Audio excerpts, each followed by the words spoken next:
السلام علیکم ورحمۃ اللہ وبرکاتہ۔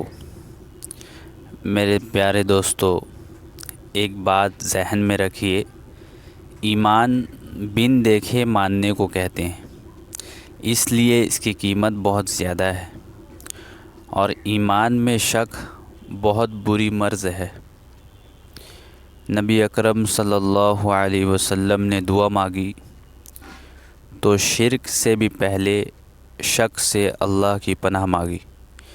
اللہم انی اعوذ بک من الشک والشرک والشقاق والنفاق وسوء الاخلاق۔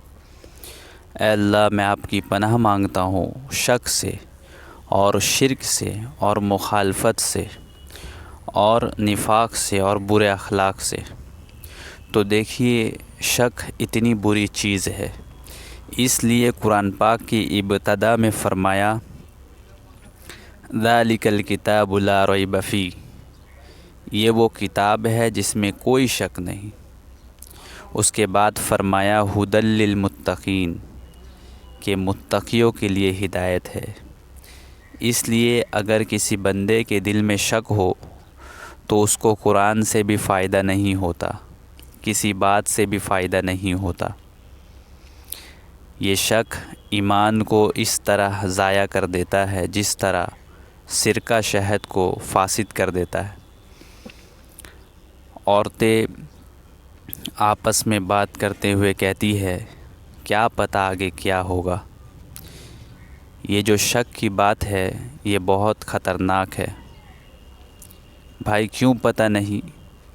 نبی اکرم صلی اللہ علیہ وسلم نے ہر بات کی تفصیل بتلا دی ہے کہ نیک آدمی کے ساتھ آگے کیا ہوگا، برے آدمی کے ساتھ آگے کیا ہوگا۔ تو یوں کہہ دینا کہ یہ جہان میٹھا آگے کس نے جا کر دیکھا۔ نبی اکرم صلی اللہ علیہ وسلم نے معراج کی رات آگے جا کر دیکھا، اور انہوں نے آ کر بتلا دیا کہ جنت کے یہ حالات ہے اور جہنم کے یہ حالات ہے۔ اب ہمیں اس کے اوپر اتنا پکا یقین کرنا چاہیے جیسے ہم نے اپنی آنکھوں سے دیکھا ہے۔ صحابہ رضی اللہ عنہم کا یقین پکا تھا۔ حضرت علی رضی اللہ عنہ فرماتے تھے کہ جنت اور جہنم کو بن دیکھے میرے اتنا پکا یقین ہے کہ اگر دونوں میری آنکھوں کے سامنے آ جائے تو میرے یقین میں ذرہ بھی اضافہ نہ ہوگا۔ گویا بن دیکھے اتنا پکا یقین تھا کہ اگر دیکھ بھی لیتے تو یقین میں ذرہ بھی اضافہ نہ ہوتا۔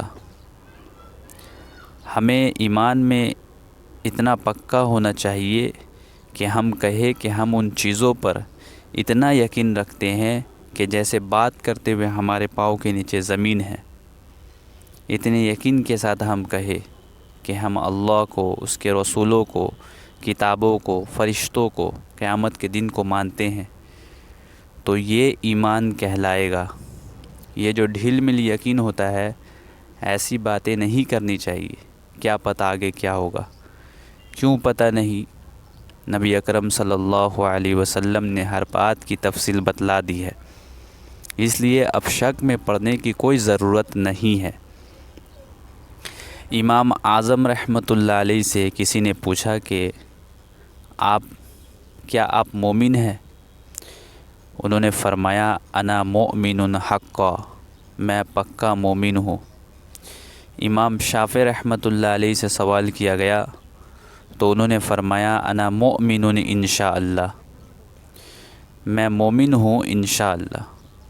انہوں نے انشاءاللہ اس لیے کہا کہ انہوں نے موت کے وقت کو سامنے رکھا کہ مجھے امید ہے کہ موت کے وقت بھی اللہ تعالیٰ مجھے ایمان کی حالت میں موت عطا فرمائیں گے۔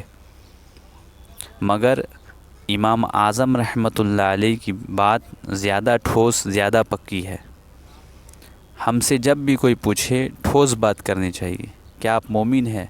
جی ہاں، پکی بات ہے کہ ہم مومن ہیں، ہم اللہ پر ایمان رکھتے ہیں، دین کو مانتے ہیں، اس میں کوئی بھی ذرا بھی تردد اور شک کی گنجائش نہیں ہے۔ ہم اللہ پر ایمان رکھتے ہیں، یہ ہمارا ایمان ہے، اور اس ٹھوس ایمان پر اللہ رب العزت کی طرف سے ہمیں اجر ملے گا، چونکہ بندے کی ایمان کی اللہ رب العزت کی یہاں بڑی قدر و قیمت ہے۔